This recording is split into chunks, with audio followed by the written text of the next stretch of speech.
بس ٹھیک ہے۔ بسم اللہ الرحمن الرحیم۔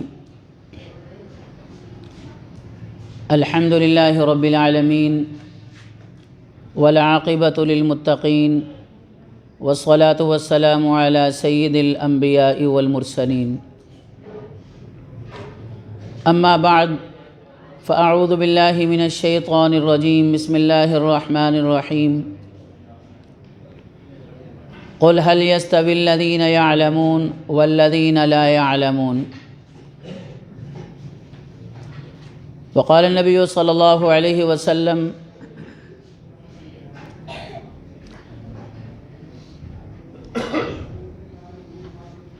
من أحب أن ينظر إلى عتقاء الله من النار فلينظر إلى المتعلمين، أو كما قال عليه الصلاة والسلام۔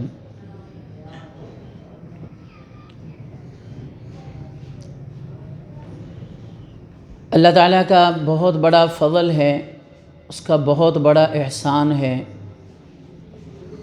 کہ اس نے ہمیں علم دین کے ساتھ جڑنے کی توفیق عطا فرمائی۔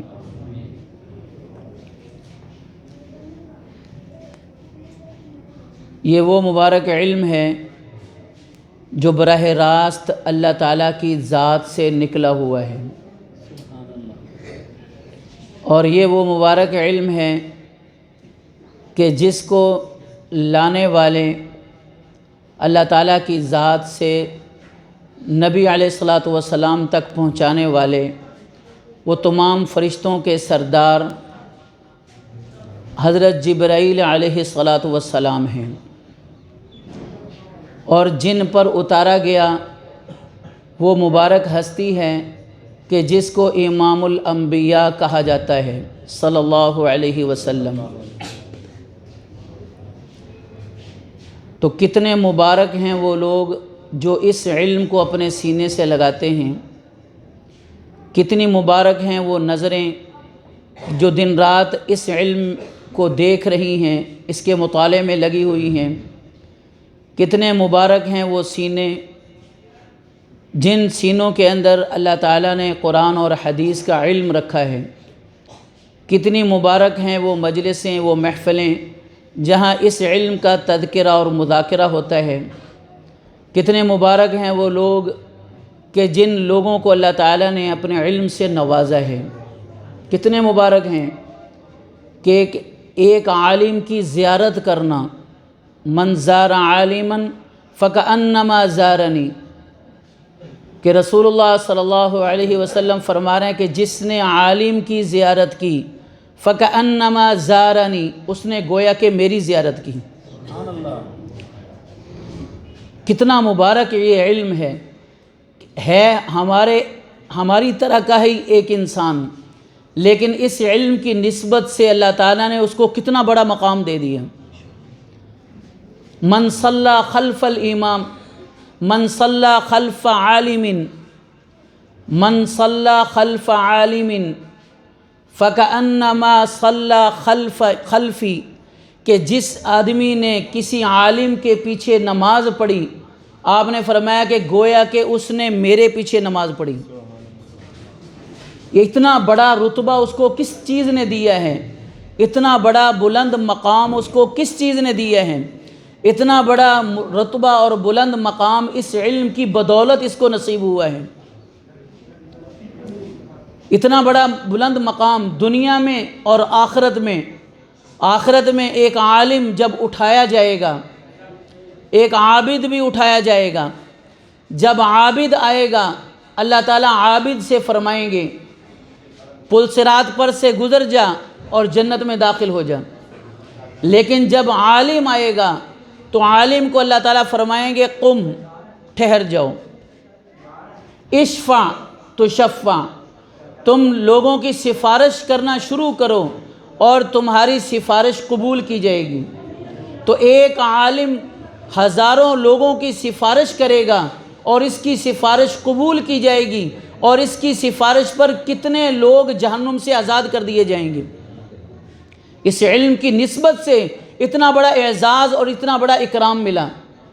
رسول اللہ صلی اللہ علیہ وسلم نے ارشاد فرمایا، من سر ان ينظر الى عتقاء اللہ من النار، کہ جو آدمی یہ چاہتا ہے کہ میں دنیا میں رہتے ہوئے ایسے لوگوں کو دیکھوں کہ جن کو اللہ تعالیٰ نے جہنم کی آگ سے آزاد کر دیا ہے، میں دنیا میں رہتے ہوئے ایسے لوگ دیکھ لوں کہ جن لوگوں کو اللہ تعالیٰ نے جہنم کی آگ سے آزاد کر دیا، آپ نے فرمایا فَلْيَنظُرْ إِلَى الْمُتَعَلِّمِينَ، اس کو چاہیے کہ وہ طالب علموں کو دیکھ لیا کریں۔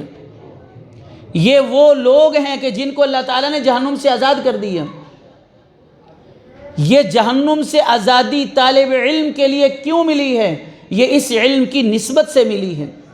رسول اللہ صلی اللہ علیہ وسلم نے ارشاد فرمایا، من مات وهو يطلب العلم، من مات وهو يطلب العلم ليحيي به الاسلام فبينه وبين النبيين درجة واحدة۔ آپ نے فرمایا کہ جو طالب علم فوت ہو گیا اس حال میں کہ وہ علم حاصل کر رہا تھا، اور علم حاصل کرتے ہوئے اس کا جذبہ یہ تھا لِيُحْيِيَ بِهِ الْإِسْلَامِ، کہ میں اس علم کو حاصل کر کے اس کے ذریعے سے اسلام کو دنیا میں زندہ کروں گا، لیکن ابھی اسلام زندہ کر نہیں سکا بلکہ علم حاصل کرتے ہوئے فوت ہو گیا۔ آپ نے فرمایا فَبَيْنَهُ وَبَيْنَ النَّبِيِّينَ دَرَجَةٌ وَاحِدَةٌ، قیامت کے دن اس کے اور انبیاء کے درمیان صرف ایک درجے کا فرق ہوگا۔ قیامت کے دن اتنا بڑا رتبہ، اتنا بڑا درجہ اس بندے کو کیوں ملا، اس بچے کو کیوں ملا؟ اس لیے کہ یہ علم کے ساتھ اس کی نسبت ہے، علم کے ساتھ نسبت کی وجہ سے قیامت والے دن جب علماء عام لوگوں کی سفارش کر رہے ہوں گے، یہ میں علم کی بتا رہا ہوں کہ علم کتنی بڑی چیز ہے۔ علم کے ساتھ جڑنے پر، علم والوں کے ساتھ تعلق رکھنے پر اللہ تعالیٰ کتنا بڑا بلند مقام دیتے ہیں۔ قیامت کے دن جب اللہ تعالیٰ علماء سے فرمائیں گے کہ تم اپنے متعلقین کی سفارش کرو، جو آپ کے متعلقین اپنے گناہوں کی وجہ سے جہنم میں جا رہے ہیں، آپ سفارش کریں، آپ کی سفارش پر ان کو جہنم سے آزاد کر دیا جائے گا۔ اس وقت لوگ علماء کے قریب ہوں گے، علماء کے قریب آئیں گے، اور بعض آ کر یہ کہیں گے کہ مولانا صاحب میں وہی ہوں جس نے آپ کو ایک مرتبہ پانی کا گلاس پیش کیا تھا، مولانا صاحب میں وہی ہوں کہ میں نے آپ سے ایک مرتبہ مصافحہ کیا تھا، مولانا صاحب میں وہی ہوں ایک مرتبہ میں آپ کے پاس آپ کی مجلس میں بیٹھا ہوا تھا، مولانا صاحب میں وہی ہوں کہ ایک مرتبہ آپ نے مجھ سے راستہ پوچھا تھا کہ میں نے فلاں آدمی سے ملنا ہے اور میں نے آپ کو راستہ بتایا تھا۔ تو عالم ہر اس آدمی کی اللہ تعالیٰ کے ہاں سفارش کرتا رہے گا کہ اس نے مجھے راستہ بتایا تھا، اس نے مجھے پانی پلایا تھا، یہ میری مجلس میں آیا تھا، اس نے مجھ سے مصافحہ کیا تھا، اس نے میرے ساتھ یہ معاملہ کیا، اس کی سفارش پر ان لوگوں کی اللہ تعالیٰ بخشش فرمائیں گے۔ کیا نسبت ہے؟ اس عالم کی نسبت علم کے ساتھ ہے۔ قیامت کے دن اللہ تعالیٰ اس مقام پر پہنچا دیں گے۔ بڑی نسبت والے لوگ ہیں علماء، علم حاصل کرنے والے، چاہے وہ علم حاصل کرنے والی بچیاں ہوں یا علم حاصل کرنے والے بچے ہوں۔ علم والوں کی شان ہے، علم والوں کی شان ہے۔ رسول اللہ صلی اللہ علیہ وسلم نے ارشاد فرمایا اغدو عالماً، تم عالم بن جاؤ، او متعلماً، اگر عالم نہیں بن سکے تو طالب علم بن جاؤ۔ پھر فرمایا کہ اگر عالم بھی نہیں بن سکے، طالب علم بھی نہیں بن سکے، او محباً، تیسرا درجہ یہ ہے کہ تم علماء کی بات کو غور سے سنا کرو، اور اگر علماء کی مجلس بھی نہیں ملتی تو پھر فرمایا چوتھی چیز یہ ہے او محباً، پھر تم علم اور علم والوں سے محبت رکھو۔ اغدو عالماً او متعلماً او محباً او مستمعاً، یا عالم بنو یا طالب علم بنو یا علم والوں سے محبت رکھو یا ان کی بات کو غور سے سنو۔ فرمایا کہ چوتھے نہ بننا، ولا تکن الرابعہ، چوتھے نہ بننا۔ صحابہ نے پانچویں ولا تکن الخامسہ، پانچویں نہ بننا۔ صحابہ نے عرض کیا پانچواں کون ہے؟ آپ نے فرمایا کہ تم علم اور علم والوں سے بغض رکھنا شروع کر دو، یہ پانچواں ہے۔ آپ نے فرمایا کہ اگر علم اور علم والوں سے بغض رکھنا شروع کر دو گے تو پھر تم ہلاک ہو جاؤ گے، اگر پانچویں بن جاؤ گے تو ہلاک ہو جاؤ گے۔ یہ ہلاکت ہے کہ علم والوں سے بغض رکھنا یا علم سے بغض رکھنا۔ اور علم والوں کی شان میں نے پہلے بتا دی ہے کہ علم والے کتنی شان والے لوگ ہیں کہ جو قیامت والے دن علم والوں کے ساتھ جن کی نسبت ہوگی ان کا اعزاز کیا ہوگا۔ قیامت والے دن ایک حافظ قرآن کے والدین کو بلایا جائے گا۔ حافظ قرآن تو خود قرآن کا جاننے والا، قرآن کو یاد کرنے والا، قرآن کو اپنے سینے سے لگانے والا، اس کا مرتبہ تو اس کے مرتبے اور درجے کا اندازہ آپ یہاں سے لگائیں کہ اس کے والدین کو بلایا جائے گا، اور والدین کو بلا کر کہا جائے گا آپ وہ لوگ ہیں کہ آپ نے اپنے بچے کو حافظ بنایا، لہذا اس کے اعزاز میں آپ کو 2 جوڑے پہنائے جاتے ہیں۔ والدین کو 2 جوڑے پہنائے جائیں گے، ان کی قیمت ساری دنیا کے خزانے مل کر ادا نہیں کر سکتے، اتنے قیمتی جوڑے ان کو پہنائے جائیں گے۔ پھر ان دونوں کے سروں پر تاج رکھا جائے گا، والدین کے سر پر تاج رکھا جائے گا، اور اس تاج کے ایک ایک موتی کی جو روشنی ہے، اس کا جو نور ہے، اتنا تیز نور ہوگا کہ سورج کی روشنی بھی اس کے سامنے ماند پڑ جائے، سورج اس کے سامنے بے نور ہو جائے۔ یہ تاج والدین کے سر پر رکھا جائے گا، اور بچے سے کہا جائے گا کہ قرآن کی تلاوت شروع کر۔ بچہ قرآن کی تلاوت شروع کرے گا، ایک ایک آیت پر والدین کا جنت میں ایک درجہ بلند کر دیا جائے گا۔ یہ والدین کا اعزاز اور اکرام کس وجہ سے ہو رہا ہے کہ یہ ذریعہ بنے اپنے بچے کو حافظ بنانے کا۔ خود بچے کو اللہ تعالیٰ کیا عطا فرمائیں گے، خود بچے کو اللہ تعالیٰ کیا عطا فرمائیں گے؟ حافظ قرآن سے کہا جائے گا کہ اپنے کنبے میں سے، اپنے خاندان میں سے ایسے 10 آدمیوں کے بارے میں تم سفارش کر سکتے ہو کہ جن کے لیے گویا کہ جہنم لکھ دی گئی ہے، تمہاری سفارش پر ان کے لیے جنت لکھ دی جائے گی۔ ایک حافظ قرآن 10 آدمیوں کو جنت میں لے کر جائے گا۔ اللہ تعالیٰ ہمیں سمجھنے کی توفیق عطا فرمائے کہ ہم اپنی اولادوں کو حافظ بنائیں، اپنی اولادوں کو عالم بنائیں، اپنے آپ کو علم والوں سے جوڑیں، اپنے بچوں کو علم والوں سے جوڑیں، ہمارے دلوں میں علم کی محبت ہو، ہمارے بچوں میں، ہماری اولادوں میں علم والوں کی محبت ہو، ہمارا تعلق مسجد اور مدرسے کے ساتھ ہو، ہمارا تعلق مسجد اور مدرسے کے ساتھ ہو۔ جتنا ہم مدرسہ اور مسجد سے دور ہوتے جائیں گے اتنا ہم علم سے دور ہوتے جائیں گے، اتنا ہم قرآن اور حدیث سے دور ہوتے جائیں گے، اور جتنا ہم قرآن اور حدیث سے دور ہوتے جائیں گے اتنا ہم ضلالت اور گمراہی میں گرتے چلے جائیں گے۔ اور ضلالت اور گمراہی میں گرنے کے نتائج آج ہم پوری دنیا میں دیکھ رہے ہیں۔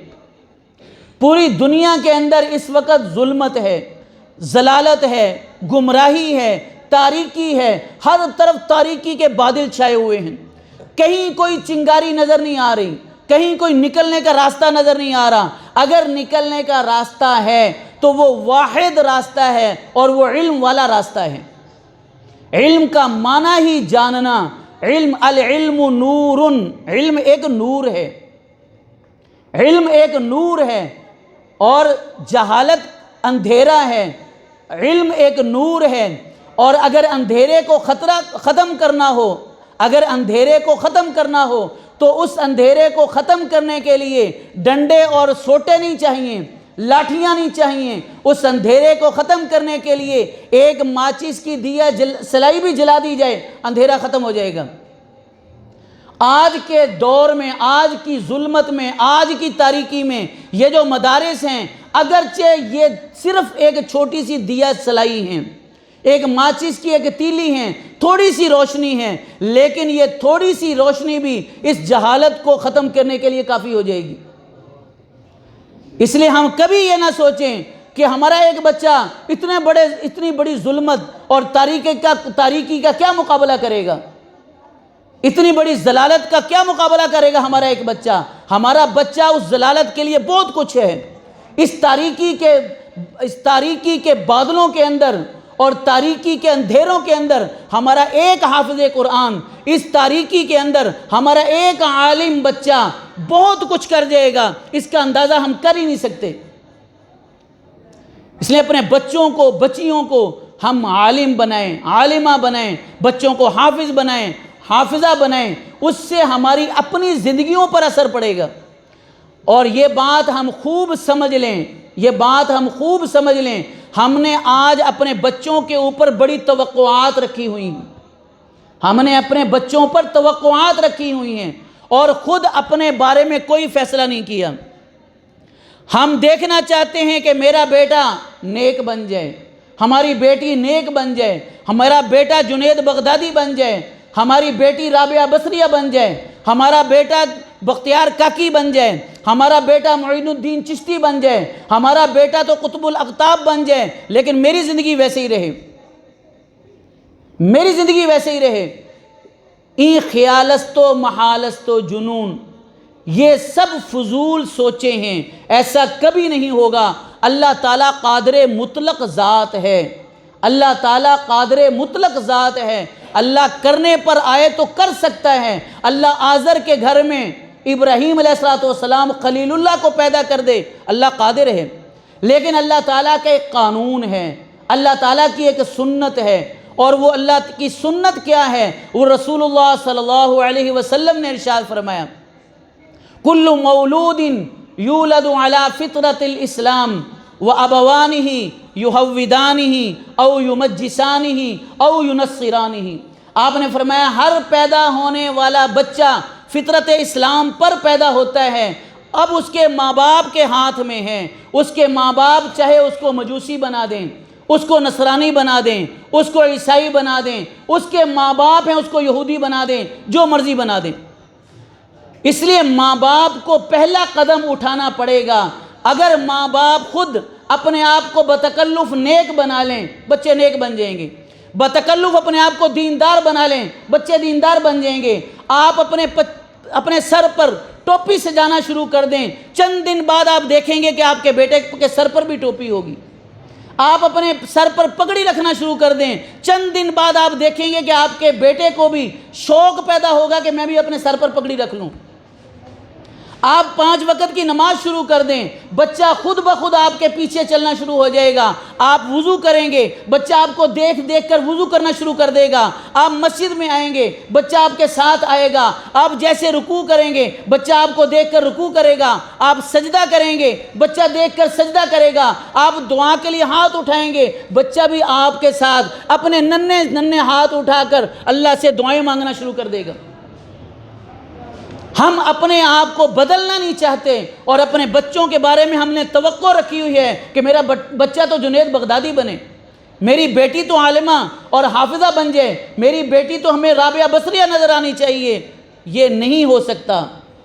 اپنے آپ کو ہم بدل لیں، اپنے آپ کو بدل۔ سب سے بڑی غلط فہمی آج کے دور میں یہ ہو رہی ہے، ہم کہتے ہیں کہ ہمارے بچے موبائل سے دور رہیں، یہ نیٹ نہ دیکھیں، یہ نہ کریں، وہ نہ کریں، اور ہمارا حال کیا ہوتا ہے؟ ہم گھر میں جاتے ہیں، سب سے پہلے نیٹ کھول کر بیٹھ جاتے ہیں، سب سے پہلے ہم اپنے موبائل کو کھول کر بیٹھے ہوتے ہیں۔ تو بچہ کیا نوافل کی یا تہجد کی نیت باندھے گا؟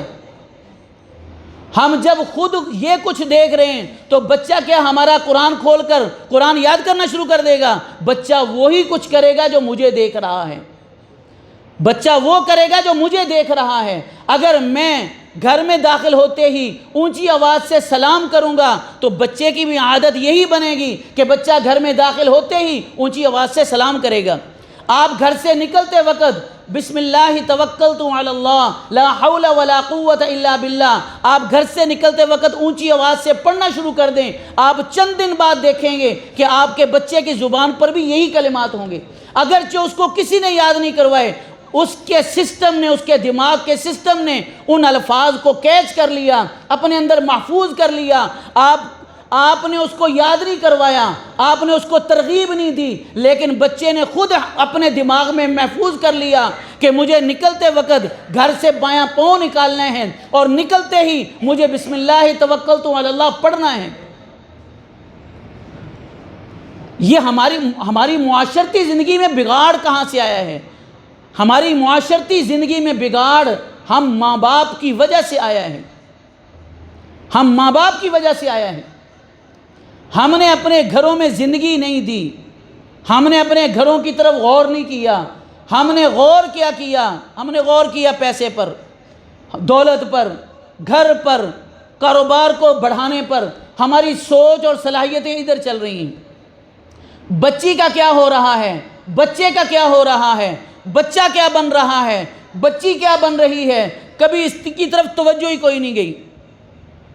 ہماری توجہ اس طرف گئی کوئی نہیں۔ جو بچی کو دینا چاہیے تھا وہ ہم نے دیا کوئی نہیں، اور جو بچی کو نہیں دینا چاہیے تھا وہ ہم نے دے دیا۔ جو بچی کو نہیں دینا چاہیے تھا وہ دے دیا، اور جو دینا چاہیے تھا وہ دیا کوئی نہیں۔ بچی کو دینا چاہیے تھا صبر، وہ ہم نے دیا کوئی نہیں۔ بچی کو دینا چاہیے تھا شکر، وہ ہم نے دیا کوئی نہیں۔ بچی کو سکھانا چاہیے تھا قناعت، وہ ہم نے قناعت سکھائی کوئی نہیں۔ بچی کو دینا چاہیے تھا حوصلہ، ہم نے دیا کوئی نہیں۔ بچی کو دینا چاہیے تھا تقوی اور توکل، وہ ہم نے دیا کوئی نہیں۔ بچی کو سکھانا چاہیے تھا ہر حال میں اللہ کی طرف رجوع کرنا، وہ ہم نے دیا کوئی نہیں۔ بچی کو دینا چاہیے تھا کہ ہر موڑ پر، ہر قدم پر اللہ سے لینا سیکھ لو، وہ ہم نے دیا کوئی نہیں۔ ہم نے بچیوں کو کیا دیا؟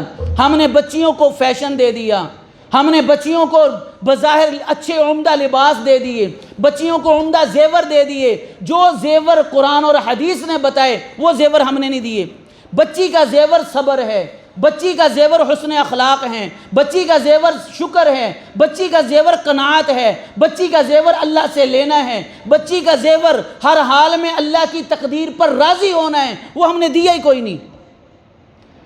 اس لیے ہم جب بچی کو رخصت کرتے ہیں زیور بھی پہنا دیتے ہیں، بچی کو رخصت کرتے ہیں اور اس کے ساتھ 2 ٹرک ہم اس کے جہیز کے بھی بھیج دیتے ہیں اور کپڑوں کے بھی بھیج دیتے ہیں اور سب کچھ بھیج دیا، لیکن بچی کو دینے والی کوئی چیز نہ دی۔ اب یہ بچی جس گھر میں گئی اس گھر میں جا کر آگ لگا دی، اس لیے کہ ہم نے بچی کو دیا ہی نہیں جو دینا چاہیے تھا۔ اب اس بچی کی طبیعت کے خلاف جو چیز وہاں نظر آئے گی، یہ بچی وہاں اپنی طبیعت کے خلاف جو کچھ دیکھے گی وہاں آگ لگا دے گی، اس لیے کہ اس کا صبر کا مزاج نہیں ہے، اس کا قناعت کا مزاج نہیں ہے۔ جو اللہ نے دے دیا اس پر صبر اور شکر کر لینا، اسی کو قناعت کہتے ہیں۔ اس کا مزاج نہیں ہے، اللہ سے لینے کا اس کا مزاج نہیں ہے۔ جیسی زندگی اللہ نے مجھے دے دی اس پر صبر شکر سے گزارا کر لینا، یہ اس کا مزاج ہی نہیں بنا، اس لیے جہاں جائے گی آگ لگا دے گی۔ جو چیزیں ہمیں دینی چاہیے وہ ہم دیتے کوئی نہیں۔ اس لیے ہم والدین کے فرائض زیادہ ہیں، والدین کے فرائض زیادہ ہیں۔ والدین کے فرائض میں سے یہ ہے کہ اپنے آپ کو بدلنا، اپنے آپ کو پہلے نمبر پر بدلنا، پھر اپنی بچیوں کو وہ دینا جن کی وہ حقدار ہیں، جن کی ضرورت ہے۔ آپ نے اپنی بچی کو اچھے اخلاق دے دیے، بظاہر کچھ نہیں دیا، اس کو اچھی تربیت کر دی، بظاہر کچھ نہیں دیا۔ یہ بچی جہاں جائے گی یہ دوسروں کے سروں کا تاج بن جائے گی، یہ اپنے شوہر کے سر کا تاج بن جائے گی، اس کی آنکھوں کی ٹھنڈک بن جائے گی۔ یہ جہاں جائے گی صبر اور شکر سے رہے گی۔ یہ جس گھر میں جائے گی اس کو کھانے کو ملے یا نہ ملے، اس پر ظلم اور ستم ہوتے رہیں، یہ صبر کرے گی اور اپنے ماں باپ کو پریشان نہیں کرے گی، یہ اپنے ماں باپ کو پریشان نہیں کرے گی۔ ہم نے اپنی اولادوں کو یہ چیزیں نہیں دی، اور ہم نے اپنی اولادوں کو آج تک علم سے روشناس کرایا بھی کوئی نہیں کہ بیٹا ہماری زندگی پر علم کے ذریعے سے کیا اثرات مرتب ہوتے ہیں اور اللہ تعالیٰ کی طرف سے ہمارے لیے کیا کیا اجر و انعامات ہیں۔ ہم نے اپنے اولادوں کو بتایا کوئی نہیں، اولادوں کو بتایا کوئی نہیں کہ بیٹا جب تم اپنے گھر سے چلی گئی، سسرال چلی گئی، اب سسرال سے جب تم اپنے ماں باپ کو ملنے کے لیے آؤ گی تو جب تیری نیت اپنے ماں باپ کی زیارت کی ہوگی تو اس وقت تمہیں ملے گا کیا؟ روایات میں آتا ہے کہ جب بیٹی اپنے ماں باپ کے گھر ماں باپ کی زیارت کے لیے آتی ہے، ہر قدم پر 100 نیکیاں لکھی جاتی ہیں، 100 درجات جنت میں بلند ہوتے ہیں، 100 صغیرہ گناہ معاف کر دیے جاتے ہیں۔ اور جب یہ بچی اپنے ماں باپ کے گھر پہنچتی ہے، ماں باپ کو ایک نظر دیکھتی ہے، ہر نظر پر اس کو حج اور عمرے کا ثواب ملتا ہے۔ یہ بچیوں کو ہم نے دیا ہی کوئی نہیں۔ بیٹی صبر کرے گی تو صبر تیرا ساتھی ہے، اور صبر کے ساتھ اللہ تیرا ساتھی بن جائے گا۔ ہر حال میں تیرا اللہ تجھے کام، ہر حال میں اللہ تیرے لیے راستے کھولے گا، اور ہر موقع پر تو اپنے رب کو اپنے سامنے پائے گی۔ بیٹا صبر سے کام لینا، اور جو اللہ نے دے دیا اس پر شکر ادا کر لینا۔ لَإِن شَكَرْتُمْ لَأَزِيدَنَّكُمْ، شکر کرتی رہو گی اللہ تیری نعمتوں میں اضافہ کرتے رہیں گے۔ بیٹا شکر والی زندگی، اپنی زبان پر ہر وقت الحمدللہ کا کلمہ رکھنا، ہر حال میں الحمدللہ تمہاری زندگی میں ہو، ہر خوشی میں، ہر غمی میں، ہر دکھ میں، ہر درد میں تمہاری زبان پر الحمدللہ ہو۔ اے اللہ تیرا شکر ہے۔ امام بخاری رحمۃ اللہ علیہ نے آخری حدیث کیا لکھی ہے؟ آخری حدیث یہی بیان کی ہے، کلمتانی حبیبتانی الی الرحمن، 2 کلمے ہیں جو اللہ تعالیٰ کو بہت زیادہ محبوب ہیں۔ 2 کلمے، صرف 2 کلمے جو اللہ تعالیٰ کو بہت زیادہ محبوب ہیں۔ خفیفتان علی اللسان، زبان پر بہت ہلکے ہیں، زبان پر بہت ہلکے۔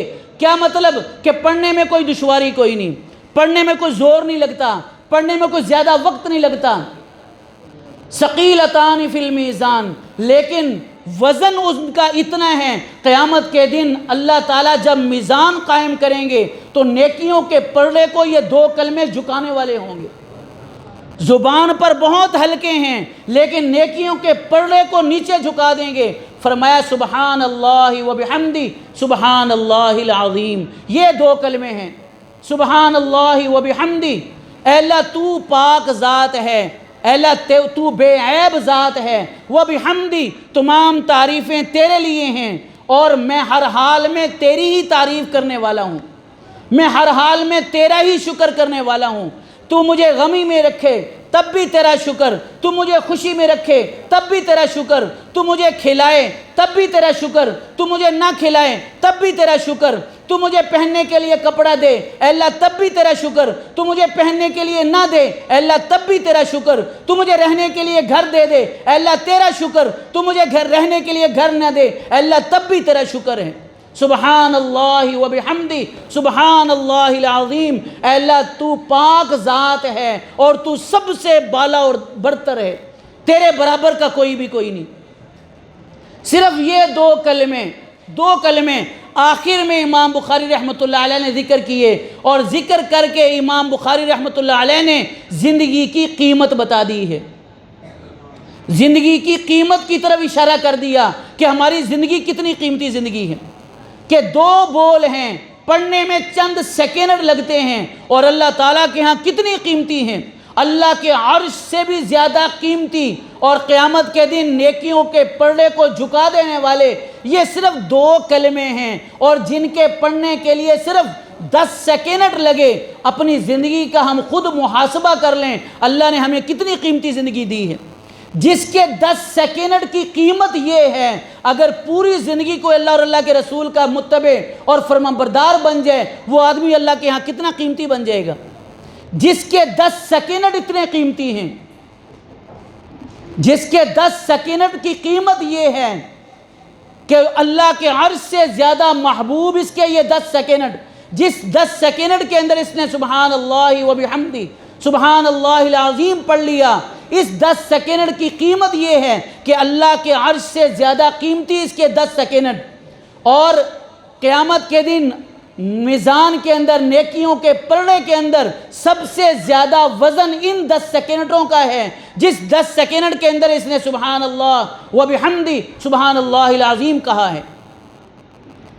تو جس 10 سیکنڈ کی اتنی قیمت ہے، 5 سیکنڈ کی اتنی قیمت ہے، تو باقی اعمال اور باقی زندگی، نماز، روزہ، حج، زکوٰۃ، تقوی، توکل اور اللہ سے مانگنا، اللہ کی طرف رجوع اور مناجات اور تہجد میں اللہ کے سامنے اٹھنا اور پاک دامنی اور حیا، ان اعمال کی اللہ تعالیٰ کے ہاں قیامت کے دن کیا قیمت ہوگی؟ کیا قیمت ہوگی؟ امام بخاری رحمۃ اللہ علیہ نے آخر میں یہ حدیث لا کر اسی طرف اشارہ کیا کہ میں نے پچھلی کتاب کے اندر شروع کتاب سے لے کر آخری حدیث تک جو کچھ بیان کیا وہ اس سے بہت اعلیٰ اور افضل ہے۔ یہ تو میں آخر میں لا کر ایک چھوٹی حدیث یہ بیان کرنا چاہتا ہوں کہ یہ چھوٹی سی حدیث کا اگر اتنا بڑا اجر ہے تو نماز روزے کا اجر تو اللہ تعالیٰ کے ہاں اس سے کئی گنا زیادہ ہے۔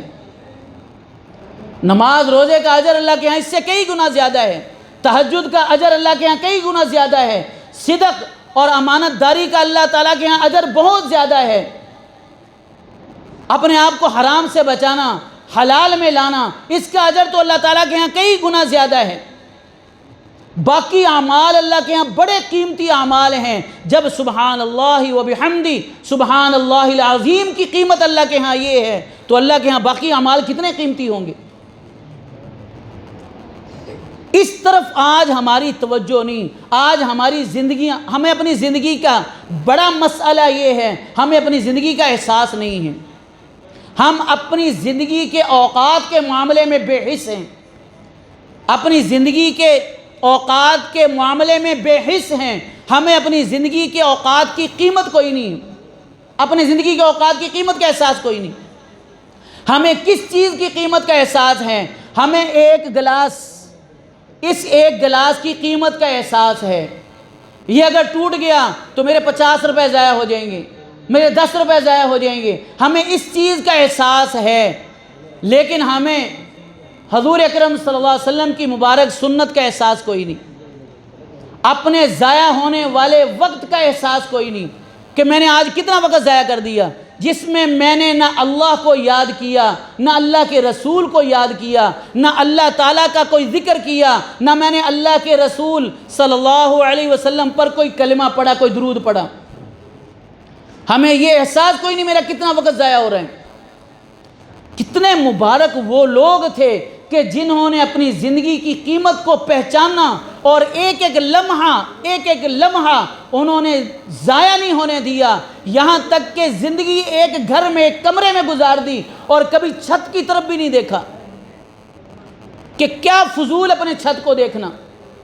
کیسے وہ لوگ تھے کہ جنہوں نے حساب لگایا کہ میں جب روٹی کھاتا ہوں تو روٹی کھاتے کھاتے جو میرا وقت ضائع ہوتا ہے اس وقت میں اللہ کو کتنا یاد کر سکتا ہوں، کتنا میں اللہ کا ذکر کر سکتا ہوں، کتنا میں رسول اللہ صلی اللہ علیہ وسلم پر درود بھیج سکتا ہوں، اس سے بہتر ہے میں روٹی کھانا ہی چھوڑ دوں۔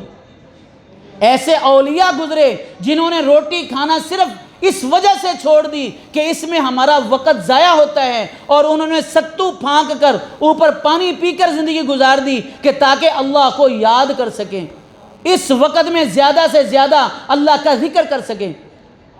آج ہمیں اپنی زندگی کی قیمت کا احساس نہیں رہ گیا، ہماری زندگیاں بہت دور چلی گئیں، خاص طور پر اس نیٹ نے آ کر ہماری زندگیاں تباہ کر کے رکھ دی ہیں، بچیاں برباد کر کے رکھ دی ہیں، بچے برباد کر کے رکھ دیے ہیں۔ ہم خود دیکھ لیں، جو عورت اپنے گھر میں موبائل سامنے رکھ کر ہنڈیا پکا رہی ہو، موبائل سامنے رکھ کر ڈرامہ دیکھ رہی ہے، موسیقی سن رہی ہے یا کوئی فلم دیکھ رہی ہے، یہ باتیں میں اس لیے عرض کر رہا ہوں کھلم کھلا باتیں تاکہ ہمیں پتہ چلے کہ آج ہمیں نقصان کہاں سے ہو رہا ہے۔ جو عورت سامنے ڈرامہ دیکھ رہی ہے، فلم دیکھ رہی ہے، موسیقی سن رہی ہے اور آٹا گوندھ رہی ہے، روٹی پکا رہی ہے، سالن پکا رہی ہے، چائے بنا رہی ہے، اب یہ بچہ جو روٹی کھائے گا، جو شوہر یہ روٹی کھائے گا، جو کھانا کھائے گا، کوئی نیک آدمی بھی یہ کھانا کھا لے، کیا اس کھانے کے بعد وہ جنید بغدادی بنے گا؟ یہ بچے یہ کھانا کھا کر کیا اولیاء اللہ بنیں گے؟ یہ کیا بنیں گے؟ یہ ہمارے معاشرے کے وہ بچے بنیں گے جن کو آج ہم دیکھ رہے ہیں اور جن کو آج ہم کوس رہے ہیں، جن کے پیدا ہونے پر آج ہم خود کہہ رہے ہیں کہ ایسی اولاد سے نہ ہونا بہتر تھا۔ یہ ہم ان کو بد دعائیں کیوں دے رہے ہیں؟ ہم ان کو بددعائیں نہ دیں، ہم اپنی زندگیوں کو بدل لیں۔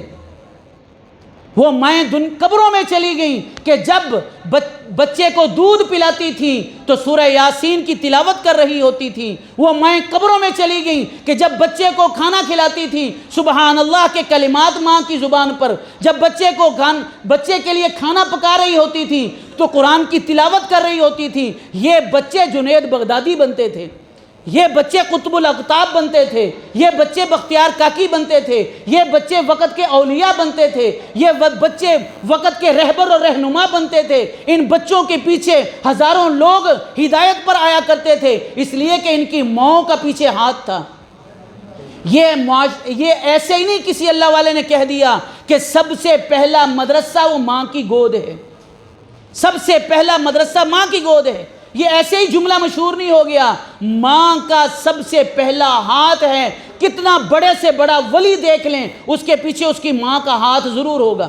اس کی ولایت میں، اس کے قطب بننے میں، اس کے غوث بننے میں، اس کے بلند مراتب تک پہنچنے میں اس کی ماں کا کردار، اس کی ماں کا ہاتھ ضرور ہوگا۔ اس کے بغیر وہ وقت کا ولی بن نہیں سکا، اس کے بغیر وہ قطب بن نہیں سکا، اس کے بغیر وہ غوث بن نہیں سکا، اس کے بغیر وہ ولی بن نہیں سکا۔ اس کے پیچھے اس کی ماں کا ہاتھ ہے۔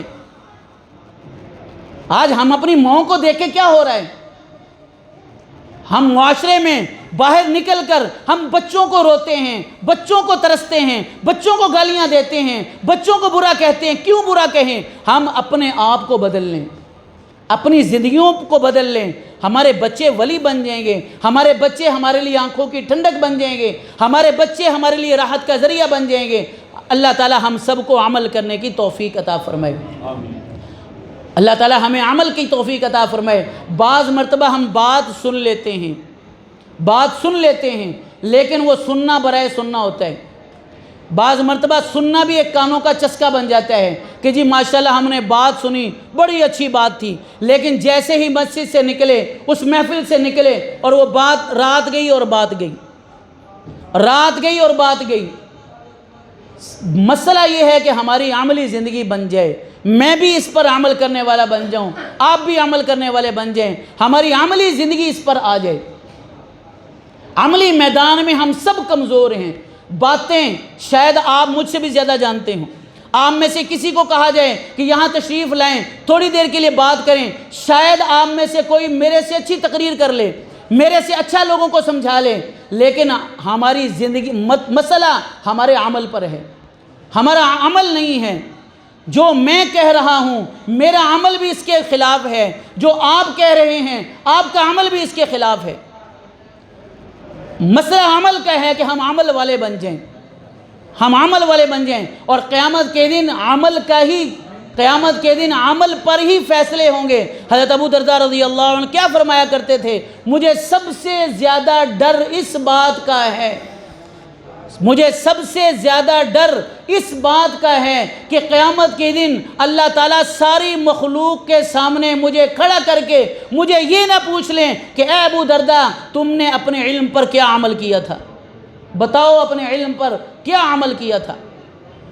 آج ہمارے پاس علم بہت ہے، ہر بندے کے پاس، ہر بندی کے پاس، ہر مرد کے پاس، ہر عورت کے پاس علم بہت ہے، عمل کی کمی ہے، عمل کی کمی ہے۔ ہمارے دل بنجر ہو گئے ہیں، ہمارے دل پتھر بن گئے ہیں، ہمارے دل سیاہ ہو چکے ہیں، نہ اس پر قرآن اثر کرتا ہے، نہ اس پر کوئی حدیث اثر کرتی ہے، نہ اس پر کوئی وعظ اثر کرتا ہے۔ ہمارے دل بنجر ہو چکے ہیں، پتھر بن چکے ہیں۔ ان دلوں کو نرم کرنا، ان دلوں کی صفائی کرنا بڑی ضروری ہے۔